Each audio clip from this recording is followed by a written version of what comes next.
আসসালামু আলাইকুম সুপ্রিয় শিক্ষার্থী বন্ধুরা, সবাইকে স্বাগত জানাচ্ছি আজকের ক্লাসে। আজকের ক্লাসটি একটু ব্যতিক্রমী ক্লাস। আমি আজকে আপনাদেরকে বাংলা ব্যাকরণের ধ্বনি ও বর্ণ পরিচয় অংশটুকু পড়াবো। এই ক্লাসটি করলে আপনারা এক নাগাড়ে আগামী যতগুলো পরীক্ষা আপনারা ফেস করবেন, চাকরি পরীক্ষা হোক কিংবা বিভিন্ন বিশ্ববিদ্যালয়ে ভর্তি পরীক্ষা হোক, আপনারা এক নাগাড়ে সবগুলো বিশ্ববিদ্যালয় বা চাকরি পরীক্ষার জন্য নিজেকে তৈরি করতে পারবেন। আর এটা এমন একটা বিষয়, এই বিষয়টাতে আপনাদের প্রত্যেকের একটু বুঝে পড়া উচিত। এটা কেন এমন হলো? কারণ এটা একটা ধ্বনি বিজ্ঞানের অংশ, অর্থাৎ বিজ্ঞানের অংশ। আমি আজকে আপনাদেরকে এই ধ্বনির বিজ্ঞানটা বোঝানোর চেষ্টা করব। তো এই ধ্বনি ও বর্ণ পরিচয় পড়াতে গেলে যে বিষয়গুলো একদম ভালো করে জানতে হবে, সেখানে কতগুলো ওয়ান লাইনার কথা আছে, সেই কথাগুলো একটু পড়ে নেন। আমি বোর্ডে লিখে রেখেছি, আমি নিজেও পড়বো, আপনারাও পড়বেন, আর প্রত্যেকে একটা করে নোট নেবেন। ইনশাল্লাহ এটা বেশ কাজে আসবে। আর আমি আপনাদেরকে বলবো যে যারা ক্লাসটি দেখছেন একটু স্কিপ করার দরকার নেই। আমি প্রত্যেকটা টার্ম আপনাদেরকে এমনভাবে পড়িয়ে দেবো যেন সারা জীবন আপনারা মাথায় রাখতে পারেন। তো চলেন আমরা বোর্ডটা পড়ি। ধ্বনির প্রতীককে বলা হয় বর্ণ। ধ্বনির প্রতীককে বলা হয় বর্ণ। একটু বলে রাখি যে আমরা যে সাউন্ড করছি অ, সাউন্ড করছি ক, এই যে ক সাউন্ডের একটা ধরন আছে, একটা একটা একটা প্রতীক আছে। ওই প্রতীকটা যেমন ধরেন আমরা যদি বলি ক, এই ক ও এই যে সাউন্ডটা, এই সাউন্ডটার যে প্রতীক এটা হচ্ছে বর্ণ, অর্থাৎ ধ্বনি প্রকাশক প্রতীকগুলোকে বলা হচ্ছে কি বর্ণ। এটা একেবারে ম্যান্ডেটরি লাইন। এরপরে দেখেন ভাষার উপকরণ এবং উপাদান নিয়ে কোথাও কোথাও একটু কনফিউশন আছে আমাদের। এই কনফিউশনগুলো আমি কৌশলে অ্যাভয়েড করে দিব ইনশাল্লাহ। ভাষার মূল উপকরণ হলো বাক্য। ভাষার মূল উপকরণ হলো কি বাক্য। এরপরে ভাষার মূল উপাদান হলো কি ধ্বনি। ভাষার মূল উপাদান হলো ধ্বনি। আর ভাষা এবং বাক্যের মৌলিক উপাদান হলো কি শব্দ। ভাষার মূল উপাদান হলো ধ্বনি, আর ভাষা এবং বাক্যের মৌলিক উপাদান হলো শব্দ। লাইন দুটো কাছাকাছি আমি একটু ক্লিয়ার করে দেই। ভাষার মূল উপকরণ, উপকরণ এখানে একটা ক আছে, ক দিয়ে এই বাক্যের কয়ের সাথে ম্যাচ করবেন, তার মানে ব্যাপারটা সহজ হয়ে গেল। ভাষার মূল উপকরণ হলো বাক্য, উপকরণের ক থেকে বাক্যের ক মিলাবেন, অ্যান্সারটা পেয়ে যাবেন। এরপরে মূল উপাদান, মূল উপাদান ধ্বনি। খেয়াল করে দেখবেন বর্ণের পরে বা বর্ণেরও আগে, বর্ণের আগে যে ধ্বনি আছে, এই ধ্বনিটাই একেবারে মূল বিষয় হওয়ার কথা। তার মানে মূল উপাদান হলো কি ধ্বনি। ভাষার মূল উপাদান হলো ধ্বনি। আর ভাষা ও বাক্যের মৌলিক উপাদান, মূল এবং মৌলিক, এই মৌলিক উপাদান হলো শব্দ। এই দুটো জায়গাতে একটু একটু নিজেদের মতো করে খেয়াল করবেন। মূল উপাদান হলো ধ্বনি আর মৌলিক উপাদান হলো কি শব্দ। এক্ষেত্রে এই উপাদানের দ দিয়ে শব্দ দ মিল করবেন, বাস আপনাদের মাথায় থাকবে। তাহলে ভাষা বাক্যের মৌলিক উপাদান হলো শব্দ, আর ভাষার মূল উপকরণ হলো কি বাক্য। এরপরে দেখেন আমাদের বর্ণমালা হচ্ছে কয়টি? একটি। বর্ণমালা একটি। আমরা অনেক ক্ষেত্রে ভুল করি, আমরা বলি যে বর্ণমালা 50টি। বর্ণমালা 50টি নয়, বর্ণমালা হচ্ছে কি একটি। বর্ণমালার মধ্যে বর্ণ আছে কয়টি? 50টি। এরপরে একটি বর্ণমালায় বর্ণ হচ্ছে কয়টি? 50টি। এই 50টি বর্ণ দুই ভাগে বিভক্ত, স্বরবর্ণ এবং ব্যঞ্জনবর্ণ। স্বরবর্ণ হচ্ছে আমাদের 11টি, আর ব্যঞ্জনবর্ণ হচ্ছে 39টি। ব্যঞ্জনবর্ণ হচ্ছে কি 39টি। কিন্তু একটা বিষয় খেয়াল করবেন, বর্ণ এবং ধ্বনি কিন্তু এক নয়। বর্ণ এবং ধ্বনি কিন্তু এক নয়। আমরা একটা সহজ বিষয় আপনাদেরকে আমি শেয়ার করি। যেমন আমরা দুইটা বর্ণ দেখতে পাচ্ছি এখানে, কিন্তু ধ্বনি কিন্তু একটা। বর্ণ দুইটা, ধ্বনি কিন্তু একটা। দুইটা ধ্বনি হচ্ছে কি ই, আর বর্ণ হচ্ছে কয়টা? দুইটা। তো এভাবে করলে অনেকগুলো বর্ণ আছে যেগুলোর ধ্বনি এক, এই জন্য ধ্বনিটার সংখ্যাটা একটু কমে আসে। অর্থাৎ অনেকগুলো বর্ণ একই রকম থাকার কারণে ধ্বনির সংখ্যাটা একটু কমে আসে। এজন্য বাংলা ভাষায় বা বাংলা বর্ণমালায় ধ্বনি হলো 37টি, 3 × 7 37টি। আর এখানে স্বরধ্বনি হলো 60টি, স্বরধ্বনি হলো 60টি, আর ব্যঞ্জনধ্বনি হলো কয়টি? 30টি। স্বরধ্বনি হলো 60টি, ব্যঞ্জনধ্বনি হলো 30টি। এই বিষয়টা একটু খেয়াল করবেন। বাংলা বর্ণমালায় একটি, বর্ণ হচ্ছে 50টি, স্বরবর্ণ 11, ব্যঞ্জনবর্ণ 39। আর ধ্বনির ক্ষেত্রে ধ্বনি হলো 37টি, স্বরধ্বনি 7টি, ব্যঞ্জনধ্বনি 30টি। কিছু ধ্বনি বাদ যাবে, কিছু ধ্বনি কম হবে, কারণ আমরা দেখতে পাচ্ছি অনেকগুলো ধ্বনি আছে, একই রকম সাউন্ড দিয়ে অনেকগুলো বর্ণ আছে। তো বন্ধুরা, আমরা এখন ছোটোবেলায় যে পড়াগুলো পড়ে আসছিলাম সেগুলো একবার আবার রিকল করি। ওই যে ছোটোবেলায় আমরা স্বরবর্ণ পড়ে আসছিলাম, অ আ ই ই উ উ এভাবে পড়ে আসছিলাম। আমরা অবশ্যই এভাবে পড়ি নাই, আমাদেরকে স্কুলে পড়িয়েছিল বা বাসায় পড়িয়েছিল যে স্বরে আ, স্বরে অ এভাবে পড়িয়েছিল। কিন্তু আমরা একটু স্মার্টলি পড়ার চেষ্টা করি এখন থেকে। শব্দটা বর্ণগুলো হবে এরকম, অ আ ই ই উ উ এভাবে পড়বেন। তাহলে ওই যে হ্রস্ব ই, দীর্ঘ ই, এ ধরনের ঝামেলাগুলোর থেকে আমাদের বাচ্চারা বেঁচে থাকতে পারবে। এর পাশাপাশি এই স্বরবর্ণ আমাদের কয়টা? 11টা। এই 11টা স্বরবর্ণের মধ্যে আছে অ, আ, ই, ই, উ, উ, রি, এ, ওই, ও, ঔ। এমনভাবে পড়বেন যেন আপনাদের বুঝতে সমস্যা না হয় কোনটার উপরে মাত্রা আছে, কোনটার উপরে মাত্রা নাই, বা কোনটার উপরে অর্ধেক মাত্রা আছে। এই বিষয়গুলো একটু খেয়াল করবেন। এখন এই স্বরবর্ণ 11টা তো আমরা জানলাম এবং দেখলামও, এগুলোকে এমনভাবে পড়তে হবে যেন চোখে ভাসে। কিছু একটা রিলেটেড কোয়েশ্চেন আসলেই যেন 11টা স্বরবর্ণ চোখে ভাসে এবং সেখান থেকে আমরা বুঝতে পারি যে কার কী আছে বা কার নাই, কার মাত্রা আছে, কার মাত্রা নাই, কার মাত্রা অর্ধেক। এটা যদি বুঝতে পারি তাহলে ওই বড় অংশটা থেকে আমাদের সমাধানটা হবে। এরপরে স্বরবর্ণের মাত্রা হচ্ছে স্বরবর্ণ হচ্ছে আমাদের কয়টা? 11টা। এই 11টা স্বরবর্ণ দুই ভাগে বিভক্ত, হ্রস্বস্বর এবং দীর্ঘস্বর। কোথাও কোথাও সাউন্ডটা একটু হ্রস্ব হয়, কোথাও কোথাও সাউন্ডটা দীর্ঘ হয়। তাহলে হ্রস্বস্বর হচ্ছে কয়টি? 4টি, আর দীর্ঘস্বর হলো 7টি। এই হ্রস্বস্বরগুলো আমি লিখে রাখছি এখানে। অ, ই, উ, রি 4টা, আর এই দীর্ঘস্বর হলো কয়টা? 7টা। আ, ই, উ, এ, ওই, ও, ঔ। এই 7টা হচ্ছে দীর্ঘস্বর, এই 4টা হচ্ছে হ্রস্বস্বর। এরপর দেখেন আমাদের মৌলিক স্বরধ্বনি হলো 7টি। মৌলিক স্বরধ্বনি হলো 7টি। 7টার মধ্যে আছে কি কি? অ, আ, ই, উ, এ, ও। কিন্তু এদের মধ্যে এই ধ্বনিটার কোনো বর্ণ নাই, এই ধ্বনিটার কোনো বর্ণ নাই, বাট এই ধ্বনিটা আছে। যেমন আমরা কখনো কখনো সংবৃত উচ্চারণে একরকম বলি, বিবৃত উচ্চারণে একরকম বলি। যেমন আমরা কখনো বলি খেলা, কখনো বলি বেলা। তো বেলা আর খেলা, এই যে বে আর খে, গালটা একটু বড় হয়ে যাচ্ছে, গালটা একটু ছোট হয়ে থাকছে। তো এই বিষয়টাকে বলা হচ্ছে সংবৃত বিবৃত উচ্চারণ। আর এজন্য এই ধ্বনির সাউন্ডটা আছে কিন্তু ধ্বনিটা নাই। এজন্য মৌলিক স্বরধ্বনি 7টি হলেও মৌলিক স্বরবর্ণ কেবল 6টি। তো সেক্ষেত্রে এই ধ্বনিটা নাই। তাহলে মৌলিক স্বরধ্বনি যেখানে পড়ছেন সেখানে মৌলিক স্বরবর্ণটা পড়বেন। মৌলিক স্বরধ্বনি 7টি, সেখান থেকে স্বরবর্ণ একটি কম, এটা নাই। ঠিক আছে।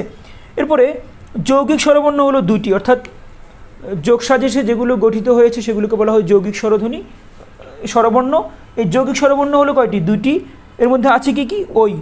ওইকে যদি আমরা ভেঙে চুরে দেখি তাহলে ওইয়ের মধ্যে আরও 2টা স্বরবর্ণ আছে, ও যোগ হ্রস্ব ই, ও যোগ ই, ওই, ও, ই, ওই। আর এর পাশাপাশি আছে ঔ। ওকে যদি আমরা ভেঙে দেখি তাহলে হবে ও হ্রস্ব উ, ও হ্রস্ব উ, তাহলে সেটা হচ্ছে ঔ। তাহলে ওই এবং কি? ঔ, ওই, ঔ। আর এইটার পাশাপাশি একটা তথ্য আমাদেরকে জানতে হবে এবং এটা বেশ কনফিউজিং তথ্য, সেটা হলো যে পুরো বাংলা ভাষার যেই ধ্বনি, এই ধ্বনির মধ্যে যৌগিক স্বরধ্বনি আছে 25টি।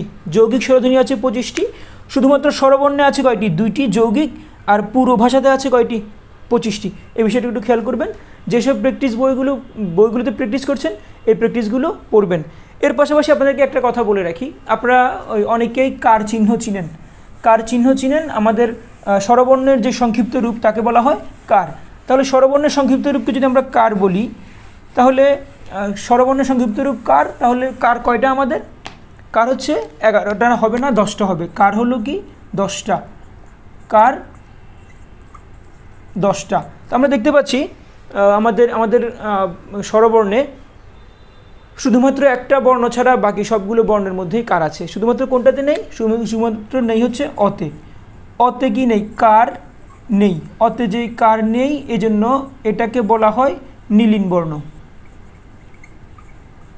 নীলিন বর্ণ কেন বলা হয়? কোনো কার নেই। তাহলে অতে কি নেই? অতে কোনো কার নেই, এই জন্য তাকে কী বলা হয়? নীলিন বর্ণ হয়, নীলিন বর্ণ বলা হয়। আশা করি ব্যাপারটা বুঝতে পারছেন। তো আমাদের স্বরবর্ণের মোটামুটি পড়া শেষ। এবার আমরা ব্যঞ্জন বর্ণ পড়ব। আর আমি অবশ্যই চেষ্টা করব যেন এখান থেকে একটা কোয়েশ্চেন আপনাদের জীবনে কোনো দিন যেন ভুল না হয়।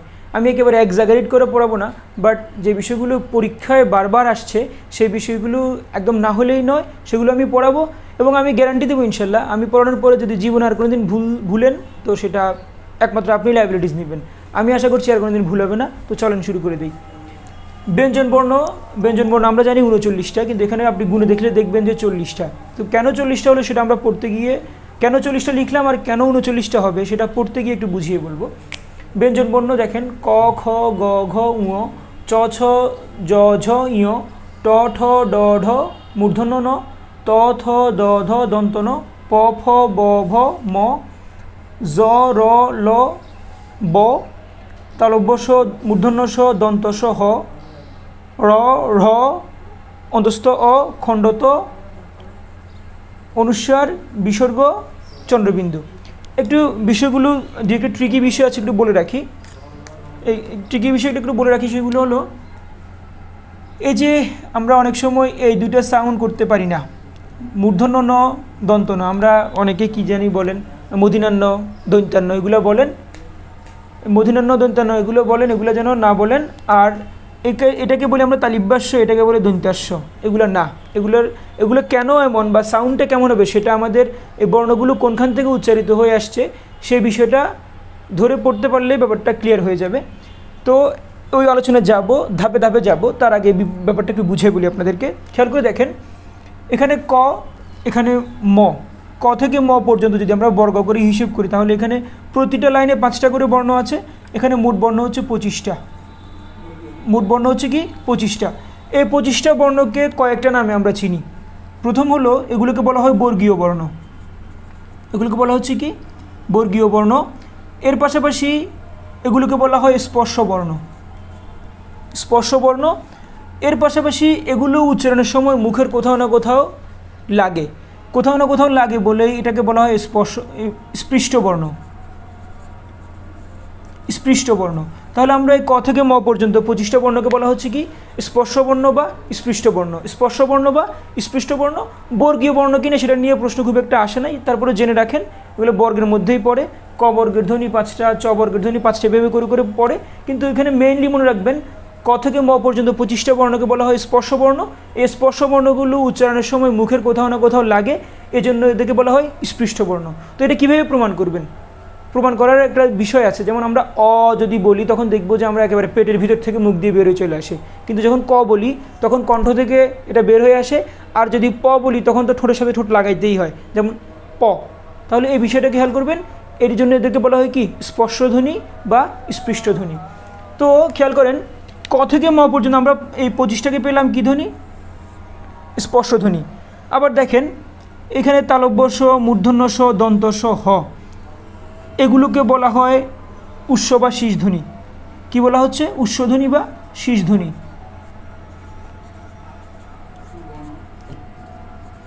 উৎস বা শীষধ্বনি বা উৎসবর্ণ যেটাই বলেন একটা বললেই হবে, কিন্তু একটু বর্ণধ্বনির মধ্যে পার্থক্য আছে, সেটা আমি ক্লিয়ার করেছি একটু আগে, আবার ক্লিয়ার করে দিব। উৎস বা শীষ বর্ণ হচ্ছে কয়টা? এখানে 4টা। খেয়াল করে দেখবেন এগুলো দিয়ে আমাদের এক ধরনের শীষ জাতীয় সাউন্ড হয়, এই জন্য আমি এগুলোকে বলি ইফটিজিং ধ্বনি বা ইফটিজিং বর্ণ বলি। আপনারা কোনো একটা মেয়েকে রাস্তা দেখলে যেভাবে করে সাউন্ড করেন, এই সাউন্ডটা কিন্তু আমাদের গ্রামার নির্ভর সাউন্ড, এই জন্য এগুলোকে বলা হয় উৎস বা কী ধ্বনি? শীষ ধ্বনি। এগুলো দিয়ে একটু শীষের মতো বাতাস বের হয়। তো খেয়াল করে দেখেন এখানে আছে শীষ ধ্বনি, এখানে আছে স্পর্শধ্বনি। শীষ এবং স্পর্শের মাঝখানে আরও কিছু ধ্বনি আছে। শীষ ধ্বনি, স্পর্শধ্বনি এবং শীষ ধ্বনির মাঝখানে বা বর্ণের মাঝখানে আরও কিছু বর্ণ আছে। এখন মাঝখানের একটা সুন্দর বাংলা আছে, মাঝখানে সুন্দর বাংলাটাকে বলা হয় অন্তস্থ। মাঝখানে সুন্দর বাংলাটাকে বলা হয় কি? অন্তস্থ। এই জন্য এগুলোকে বলা হয় অন্তস্থ বর্ণ। অন্তস্থ বর্ণ। অন্তস্থ বর্ণ আমরা দুইভাবে পড়ি। একভাবে পড়ি হচ্ছে অন্তস্থ বর্ণ 4টি, অন্তস্থ বর্ণ 3টি।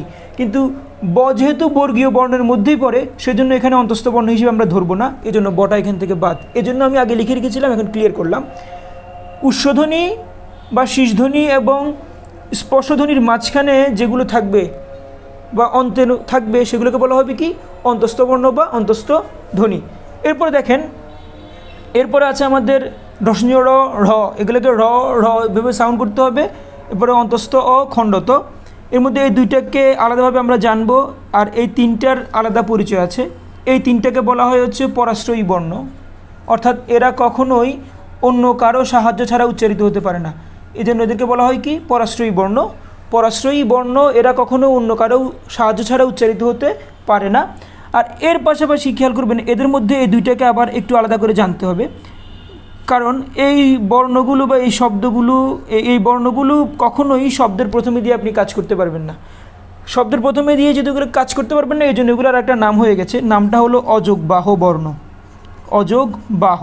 তাহলে আমরা এই 3টার মধ্যে 2টা পরিচয় পেলাম। 3টাকে একত্রে বলা হচ্ছে পরাশ্রয়ী বর্ণ, আর এদের প্রথম 2টাকে বলা হচ্ছে অযোগবাহ বর্ণ, কারণ এরা শব্দের প্রথমে কখনোই বসতে পারছে না। তাহলে আমরা মোটামুটি এই ধাপগুলো বুঝতে পারলাম। এবার আমি এগুলোর উচ্চারণের জায়গাগুলো আপনাদেরকে একেবারে বিজ্ঞান নির্ভর আলোচনা করব। এর পাশাপাশি কোনটা কোনখান থেকে আসছে সেটাও কি আলোচনা করে দিব। আমরা এখন উচ্চারণের জায়গাগুলো একটু চিনে নিব এবং এটাকে আমি একেবারে বিজ্ঞান নির্ভর করে ফেলবো। আপনারা একটু ভালো করে খেয়াল করবেন এটা কিভাবে হচ্ছে, কেন এমন হলো, সেটা যদি আমি একটু বিজ্ঞান নির্ভরভাবে উপস্থাপন করি, আপনারা আমার সাথে একবার প্র্যাকটিস করবেন, দেখবেন যে আপনাদের সারা জীবনেও কোনো ভুল হবে না ইনশাল্লাহ। তো দেখেন এখানে আমরা উচ্চারণের 5টা জায়গা আছে, আমাদের ধ্বনি উচ্চারণের 5টা জায়গা বর্ণ উচ্চারণের, সেগুলো দেখেন। কণ্ঠ বা জিহ্বামূলীয় শব্দটা কিন্তু জিহ্বা, জিহ্বা নয়, জিহ্বা। কণ্ঠ বা জিহ্বামূলীয়, এরপর হচ্ছে তালব্য বা ঘৃষ্ট, তালব্য বা ঘৃষ্ট। এরপর হচ্ছে পশ্চাৎ দন্তমূলীয়, যেগুলোকে বলা হয় মূর্ধন্য, অর্থাৎ পশ্চাৎ পিছনে যে দাঁত আছে, পিছনের দাঁতের সাথে যেগুলো ঘর্ষণ লাগে বা দাঁতের সাথে সাউন্ড উৎপাদিত হয় সেগুলোকে বলা হচ্ছে পশ্চাৎ দন্তমূলীয়। আর সেগুলোকে আমরা আগে জানতাম মূর্ধন্য, এখনও জানি মূর্ধন্য, বাট নতুন করে আলাদা একটা পরিচয় দিচ্ছে, সেটা হচ্ছে পশ্চাৎ দন্তমূলীয়। এরপরে অগ্রদন্তমূলীয়, সেগুলো হচ্ছে আমাদের সামনের দাঁতে, যেখানে আমরা দন্ত বলে জানতাম আগে, এখনও দন্ত বলেই জানবো, কিন্তু আলাদা পরিচয় হচ্ছে অগ্রদন্তমূলীয়। তাহলে নতুন করে দুটো পরিচয় পাচ্ছি, পশ্চাৎ দন্তমূলীয় অর্থাৎ পিছনের দাঁত, আর অগ্রদন্তমূলীয় হচ্ছে কি সামনের দাঁতগুলো। আর এর পাশাপাশি সর্বশেষ ধাপটা হচ্ছে ওষ্ঠ। তো এগুলোকে আপনারা নতুন পরিচয়গুলো পড়বেন, কিন্তু আমরা আগের পরিচয়গুলো ক্লিয়ার করব। আমার সাথে একবার যদি সম্ভব হয় এভাবে বলবেন, কণ্ঠ, তালব্য, মূর্ধন্য, দন্ত, ওষ্ঠ, এভাবে পড়লে আপনার কাজটা ইজি হয়ে যাবে। কণ্ঠ, তালব্য, মূর্ধন্য, দন্ত, ওষ্ঠ, আমরা এই 5 ধাপে পেয়ে গেলাম। এখন এগুলো কেন আমাদের কাছে 5টা নামে আসলো বা 5টা জায়গা থেকে আসলো? আসার পিছনে রিজনটা হচ্ছে, আমরা যদি প ধ্বনি উচ্চারণ করি, প ধ্বনি উচ্চারণ করতে গেলে আমি যদি প এর কথা বলি, যেমন ধরেন আমি যদি আপনাদেরকে বলি আপনি প উচ্চারণ করবেন কিন্তু ঠোঁটের সাথে ঠোঁট লাগাবেন না, আপনি জীবনেও পারবেন না। আপনি যদি নোয়াখাইল্লাদের মতো যদি হানি না বলেন, ওই যে পকে হ না বলেন, তাহলে আপনি জীবনেও পারবেন না প ঠোঁট বন্ধ করা ছাড়া বলতে। যেমন আমি ঠোঁট বন্ধ না করলে প আসবে না, ঠিক ঠোঁটটাকে বন্ধ করে যদি ক বলতে বলি আপনি তাও পারবেন না, আসবে না। এটা হচ্ছে আমাদের ধ্বনি বিজ্ঞান। এটা যদি আমরা বুঝতে পারি তাহলে আমাদেরকে সারা জীবন আর এত কষ্ট করে পড়ার কোনো প্রয়োজনই পড়বে না। খেয়াল করে দেখেন, আমরা যখন ক, খ, গ, ঘ, ঙ পড়ি তখন আমাদের কণ্ঠের একটা ব্যবহার থাকে। আপনারা যারা ফিল করতে পারেন আমার সাথে প্র্যাকটিস করেন। ক, খ, গ, ঘ, ঙ, এই যে কণ্ঠের মধ্যে একটা প্রেশার থাকে, কিন্তু আমরা যখন এরপর এগুলো উচ্চারণ করব, চ, ছ, জ, ঝ, ইয়, এই চ, ছ, জ, ঝ, ইয় পড়ার সময় কণ্ঠে থাকবে না। এটা কণ্ঠের একটু সামনে, অর্থাৎ ওই যে আমাদের যে আলজিহ্বাটা আছে, ওই আলজিহ্বার ওই জায়গাতে দেখবেন যে একটু বুদবুদ বা একটু ফেনা তুলে ফেলবে, এমন একটা অবস্থা তৈরি হবে। যেমন চ, ছ, জ, ঝ, ইয়, এই যে আমাদের যে একটা কানেকশান আছে, আমাদের বাক যে কণ্ঠনালী, কণ্ঠ এবং আমাদের যেই আলজিহ্বা, ওই আলজিহ্বার ওই যেই জায়গাটা কানেকশান, ওই কানেকশানে এই সাউন্ডগুলো বা এই ধ্বনিগুলো সেখানে আসবে। চ, ছ, জ, ঝ, ইয়। এরপর হচ্ছে ট, ঠ, ড, ঢ, মূর্ধন্য ন।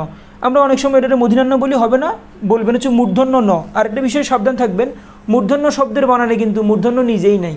এটা নিয়ে মাঝে মধ্যে স্পেলিং বা বানান চেকের সময় আসে, কোনটি শুদ্ধ বানান। মূর্ধন্য লিখতে কিন্তু মূর্ধন্যর ব্যবহার নাই, মূর্ধন্য লিখবেন কি দিয়ে, দন্তন্য দিয়ে। এটা হচ্ছে মূর্ধন্য জীবনের সবচেয়ে বড় ব্যর্থতা, সে তার নিজের নাম লিখতে নিজের কোনো ব্যবহার করতে পারে না, এটা মূর্ধন্য জীবনের সবচেয়ে বড় ব্যর্থতা। আচ্ছা, তো মূর্ধন্য বর্ণগুলো কি, ট, ঠ, ড, ঢ, মূর্ধন্য ন। তো মূর্ধন্য জায়গাটাকে আমরা যদি চিনি তাহলে সহজ কথায় চিনব হচ্ছে পশ্চাৎ দন্তমূল। তো আপনি এখন যদি বলেন যে ট বলতে গেলে দেখবেন যে আপনার জিহ্বাটা ভিতরের দাঁতের মাড়ির, অর্থাৎ ভিতরের যে দাঁতগুলো আছে দাঁতগুলোর মূল অর্থাৎ গোড়ার সাথে বা মাড়ির সাথে লেগে যাবে। যেমন ট, ঠ, ড, ঢ, মূর্ধন্য ন, সবগুলো কিন্তু এখানে উপরে ভিতরে যে মাড়ির দাঁত, এই মাড়ির দাঁতের সাথে আপনার জিহ্বাটা লেগে যায় গোড়ার সাথে, এই জন্য এগুলোকে বলা হচ্ছে পশ্চাৎ দন্তমূলীয়। এরপরে অগ্রদন্তমূলীয় মানে হলো দন্ত বা দাঁতের সাথে, যেগুলোর সাথে একটা সংযোগ থাকবে। এখন যদি আমি আপনাদেরকে বলি দাঁতের সাথে জিহ্বাটা না লাগিয়ে আপনি ত বলেন, যদি জীবনে পারেন আমি আপনাকে কয়েক কোটি টাকা দিয়ে দিব, তাহিরি হুজুরের মতো, ঠিক আছে? দেখি একবার ট্রাই করেন তো। দাঁতের সাথে আপনি জিহ্বা লাগাবেন না কিন্তু ত বলবেন, সম্ভব হবে? জীবনেও সম্ভব না। তার মানে দাঁতের সাথে ত লাগাবেন আর ব্যাপারটা ফিল করবেন পরীক্ষার হলে, তখনই আপনার মনে আসবে হ্যাঁ দাঁতের সাথে ত লেগেছে মানে এটা দন্ত বর্ণ। তাহলে এখানে আমরা 5টা পাচ্ছি, ত, থ, দ, ধ, দন্ত ন। এর পাশাপাশি ওষ্ঠবর্ণ, এটা বারবার বলে আসছি, ওষ্ঠবর্ণ আপনি যদি ঠোঁটের সাথে ঠোঁট যদি না লাগান তাহলে ওষ্ঠবর্ণ একটাও বলতে পারবেন না। শুধুমাত্র নোয়াখাইল্লা হলে প বলতে পারবেন, ফ বলতে পারবেন, সবগুলাই হ হ করবেন আপনি, ঠিক আছে? তখন বলা যাবে, কিন্তু নোয়াখাইল্লা ছাড়া অন্য কারো পক্ষে এটা সম্ভব হওয়ার কথা নয়। দেখেন তো আপনি ঠোঁট বন্ধ করা ছাড়া পারেন কি না? সম্ভব না, কিন্তু ঠোঁট বন্ধ করে বলেন প, প, ফ, ব, ভ, ম। কেউ যদি আমার ঠোঁটের দিকে খেয়াল করেন তাহলে এটা খুব সহজে বুঝতে পারবেন সবগুলো কি আসছে, ঠোঁট থেকে আসছে। এর পাশাপাশি আমাদেরকে বর্গের সবগুলো শেষ বর্ণ সম্পর্কে জানতে হবে। 5টা বর্গে শেষ 5টা বর্ণ সেগুলোকে নাসিক্য বলে, এগুলোর নাকে অর্থাৎ নোজাল একটা সাউন্ড হয়। এর পাশাপাশি আরও 2টাকে আমরা জানবো। মোট নাসিক্য বর্ণ হবে কয়টা, 7টা। এই 7টা হলো উ, ইয়, ন, ন, ম। সাথে নেবেন হচ্ছে অনুস্বার এবং কি চন্দ্রবিন্দু, অনুস্বার এবং কি চন্দ্রবিন্দু, এই 2টাকে আমরা নিব। তাহলে নাসিক্য বর্ণ পাচ্ছি কয়টা আমরা, 7টা। তাহলে আমরা এখন এতক্ষণে যে 25টা স্পর্শ বর্ণ পড়লাম, এর পাশাপাশি নাসিক্য বর্ণগুলোও পড়লাম। এখন আমরা আমাদের ভেতরকার কিছু বর্ণের আলাদা পরিচয় আছে, কোনোটা কম্পনজাত, কোনোটা তরল, কোনোটা পার্শ্বিক, কোনোটা তাড়নজাত, এই বিষয়গুলো আমরা এখন জেনে নিব। তো ব্যঞ্জন বর্ণের কিছু কিছু বর্ণের আলাদা কিছু পরিচয় আছে, সেটা আমরা এখন ধরবো। ধরেন, আপনারাও ধরেন। কম্পনজাত ধ্বনি বলা হয় র, আর এরপরে পার্শ্বিক ধ্বনি হলো কি ল, পার্শ্বিক ধ্বনি ল। এর পাশাপাশি তাড়নজাত হলো রসঞ্জ র এবং র। এরপরে তরল ব্যঞ্জন হলো র এবং ল। এই প্রসঙ্গটা একদম নতুনই আসছে, আমাদের অনেকগুলো বইতে নতুন করে লিখছে, অনেকগুলো চাকরির বইতে নাও পেতে পারেন, এটা মাথায় রাখবেন। কম্পনজাত র, র কেন কম্পনজাত? ওই যে আমরা যখন র বলি তখন আমাদের জিহ্বা দেখবেন তরঙ্গের মতো কাঁপে, র। এই যে আমার সাথে মতো যদি বলতে পারেন বলেন র, র মানে হলো কি কম্পনজাত। এরপরে পার্শ্বিক ধ্বনি হলো ল, ল কেন পার্শ্বিক ধ্বনি? খেয়াল করে দেখবেন, আপনারা যারা সবসময় গৃহস্থালী কাজ করেন খেয়াল করবেন, এই যে ল বলার সময় লটা অনেকটা এই যে আমাদের মুখের ভিতরে ল বলার সময় জিহ্বাটা একটু সংকুচিত হয়ে যায়। খেয়াল করে দেখেন, লটা যদি বলেন তাহলে লটা ল থাকবে হচ্ছে যে নর্মাল অবস্থায় জিহ্বা থাকবে একেবারে গালের মধ্যে লেপ্টে থাকবে, কিন্তু ল বলার সময় জিহ্বাটা একটু কি হয়ে যাবে, ছোট হয়ে যাবে। এটা অনেকটা একটা নর্মাল পাউরুটি আর একটা ভাজা পাউরুটির মতো। জিহ্বাটা আপনার নর্মালি থাকবে একটা নর্মাল পাউরুটির মতো, যখন ল বলতে যাবেন তখন সেটা হয়ে যাবে একটা ভাজা পাউরুটির মতো। ভাজা পাউরুটি যেমন একটু ছোট হয়ে আসবে, ঠিক তেমনি ল বলার সময় লটা আপনার দাঁতগুলোকে পাশ ছাড়িয়ে মাঝখানে চলে আসবে আর দুই পাশে ফাঁকা জায়গায় তৈরি হবে। এই জন্য লকে বলা হবে কি পার্শ্বিক ধ্বনি, ল হচ্ছে কি পার্শ্বিক। এর পাশাপাশি তাড়নজাত, তাড়নজাত হলো র, র, র, র। আমরা অনেক সময় করি কি খুব স্মার্টলি বলে ফেলি বাড়ি গাড়ি। তো বাড়ি গাড়ি মানে কিন্তু খবর আছে, বাড়ি যদি এটা বুঝে তাহলে এটা কখনোই আপনি বাড়ি ভেবে বলতে পারেন না। এই বাড়ি মানে বৃষ্টি, এই বাড়ি মানে যেখানে থাকার জায়গা, তাহলে দুইটাকে আপনি বাড়ি বলতে পারবেন না। এটা বাড়ি বলেন, বৃষ্টি সমস্যা নাই, কিন্তু এটা হবে বাড়ি, বাড়ি। আপনারা যারা এই উচ্চারণটা করতে পারেন না তার মানে আপনাদের প্রমিত উচ্চারণের ঝামেলা আছে। বাড়ি আর বাড়ি, বাড়ি, বাড়ি, বাড়ি, দুটো উচ্চারণ কাছাকাছি নিয়ে এসে পার্থক্যটা ফিল করেন, তখন বুঝতে পারবেন এই বাড়ি বলার সময় জিহ্বাটা রয়ের সময় কাঁপছে, আর এই বাড়ি বলার সময় জিহ্বাটা বাঁকা হয়ে উপরের দিকে লাগছে, বাঁকা হয়ে উল্টে উপরের দিকে লাগছে। তাহলে এই দুটো বর্ণ উচ্চারণ করার সময় জিহ্বাটা বাঁকা হয়ে উপরের দিকে লাগে, এজন্য এটা তাড়না খায় মানে হচ্ছে তাড়নজাত।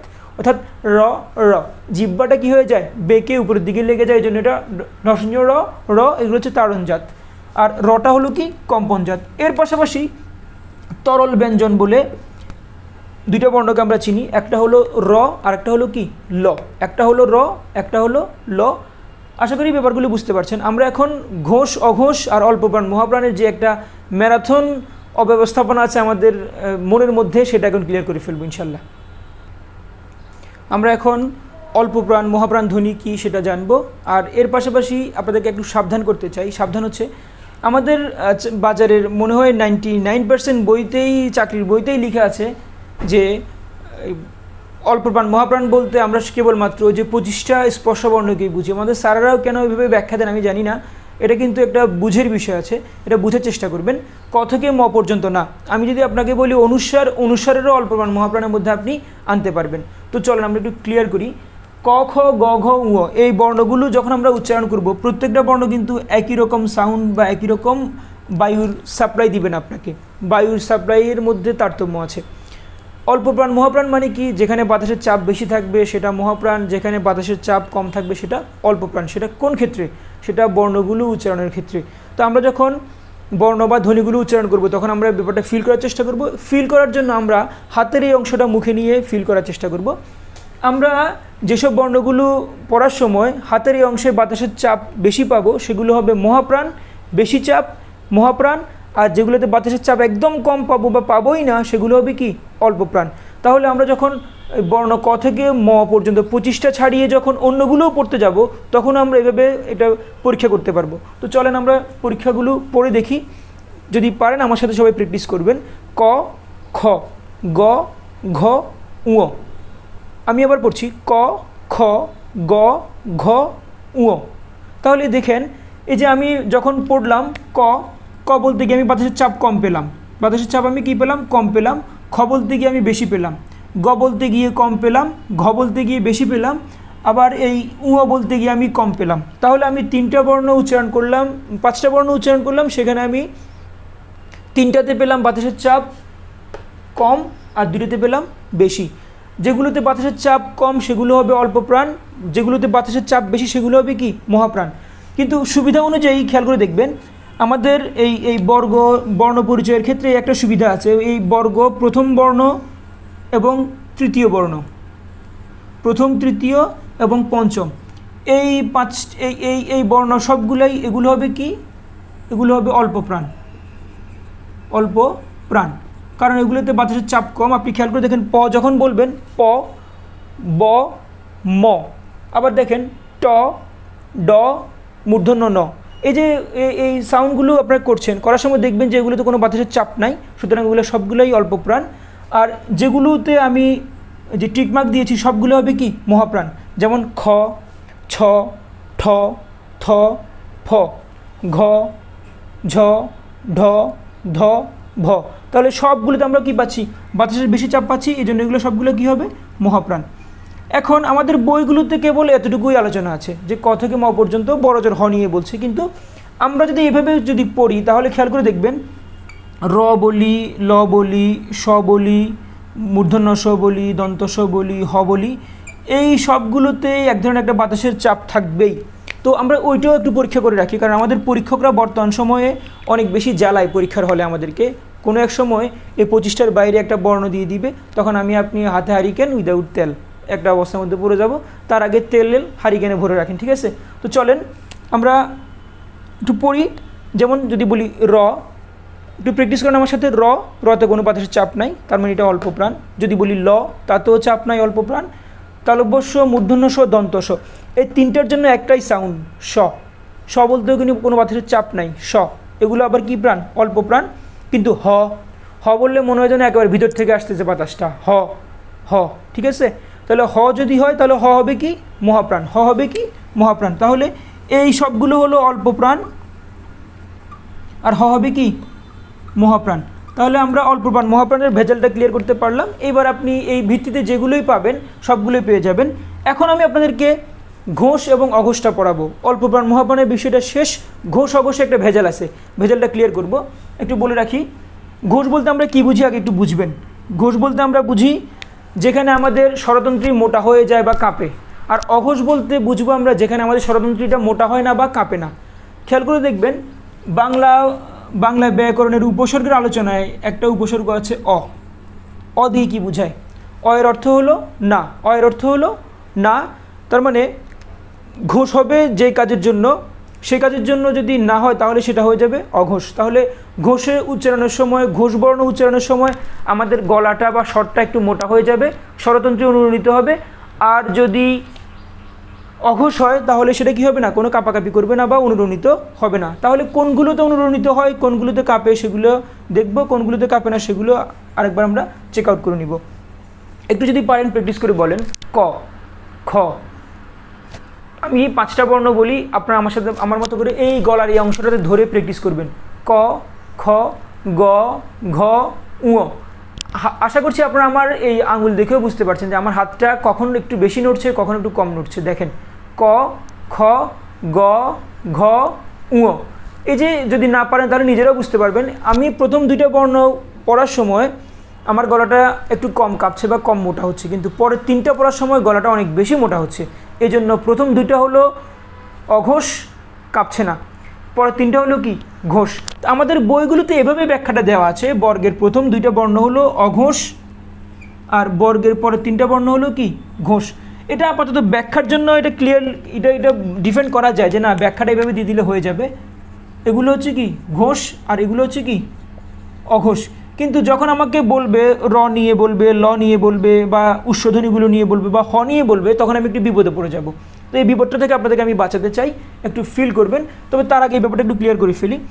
বর্গের যে 25টা বর্ণ আছে, বর্গীয় বর্ণ যেগুলোকে আমরা বলছি, অবশ্য বর্তমান সময়ে যে বাংলা একাডেমি বাংলা ব্যাকরণের নিয়ম অনুযায়ী কতগুলো বর্গীয় বর্ণকে বাদ দিয়েছে। সো বর্গীয় বর্ণ যেগুলো বাদ পড়েছে সেগুলো আমরা বাদ দিয়ে দিব, এগুলো আস্তে আস্তে কনস্ট্যান্ট হবে। কিন্তু আলোচনা এখনও আছে বলে আমি বলছি, এই 25টা বর্ণ থেকে বর্গীয় বর্ণগুলোর মধ্যে প্রথম দুটো হলো অঘোষ, পরের তিনটে হলো কি ঘোষ। এখন অনেকেই বলেন যে স্যার পরীক্ষার হলে গেলে তো কনফিউজড হয়ে যায়, কীভাবে কী করব। এখানে শব্দ দুইটা, একটা হলো অঘোষ, একটা হলো কি ঘোষ। কোনটা আগে রাখবেন, কোনটা পরে রাখবেন, এটা নিয়ে একটু কাজ করি। আমরা আগে রাখবো হচ্ছে অঘোষ, কারণ বাংলা বর্ণমালা শুরু হয়েছে অ দিয়ে। বাংলা বর্ণমালা শুরু হয়েছে কাকে দিয়ে? অ দিয়ে। অ দিয়ে শুরু হয়েছে মানে ঘোষ অঘোষের মধ্যে অ আগে যাবে, অর্থাৎ অঘোষ আগে থাকবে, ঘোষটা পরে আসবে। এইবার অঘোষ এবং ঘোষ কয়টা বর্ণ নিয়ে কাজ করবে? অঘোষ লিখতে 3টা বর্ণ কাজ করবে বিপরীতমুখী, অর্থাৎ 2টা নিয়ে কাজ করবে। ঘোষ লিখতে 2টা বর্ণ কাজ করবে বিপরীতমুখী, 3টা নিয়ে কাজ করবে। তাহলে বর্গের যে 2টা ধাপ আমরা পাচ্ছি, ঘোষ এবং অঘোষ, এর মধ্যে প্রথম 2টা হলো অঘোষ, পরে 3টা হলো ঘোষ। অঘোষ মানে হলো হচ্ছে ক এবং খ, এভাবে করে এর মতো করে যা আছে নিচের দিকে সবগুলোই অঘোষ, আর ঘোষ হচ্ছে কি পরের 3টা।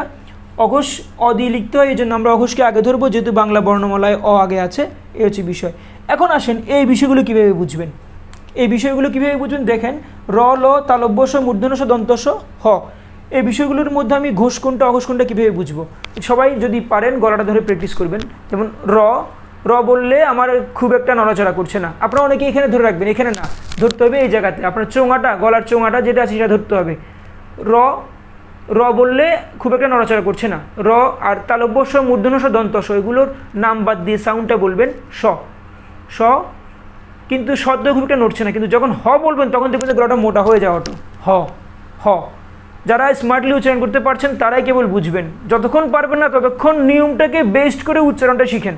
উচ্চারণটা দুইভাবে শেখা যায়, একটা হচ্ছে ন্যাচারালি শেখা যায়, নতুবা নিয়ম ধরে শেখা যায়। তো যারা ন্যাচারালি পারছেন না তারা নিয়ম ধরে শিখবেন।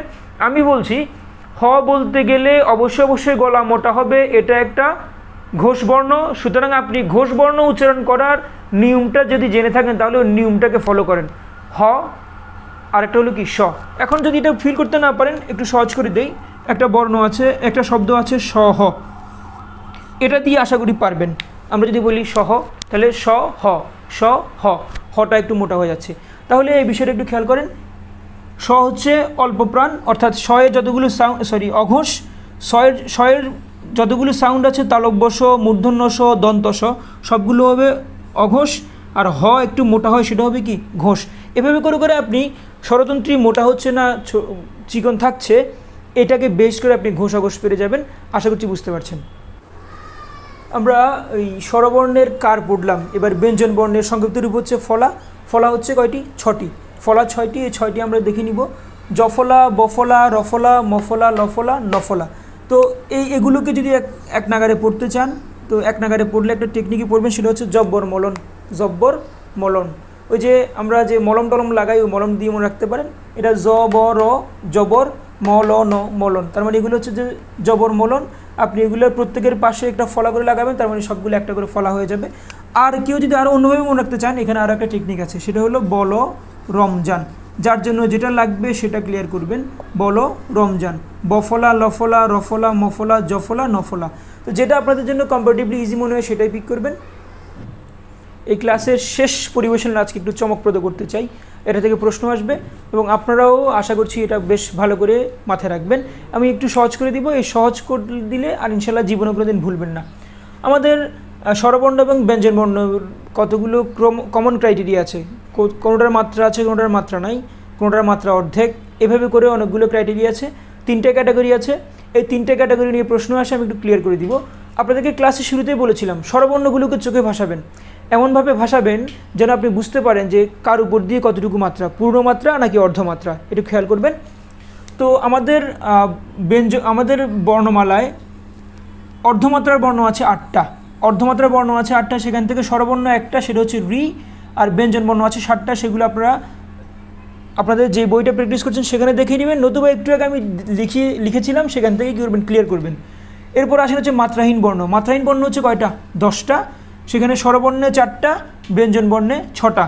এরপরে পূর্ণমাত্রায় বর্ণ আছে 32টা। এই 32টা বর্ণের মধ্যে স্বরবর্ণ থেকে 6টা আর ব্যঞ্জন বর্ণ থেকে কয়টা? 26টা।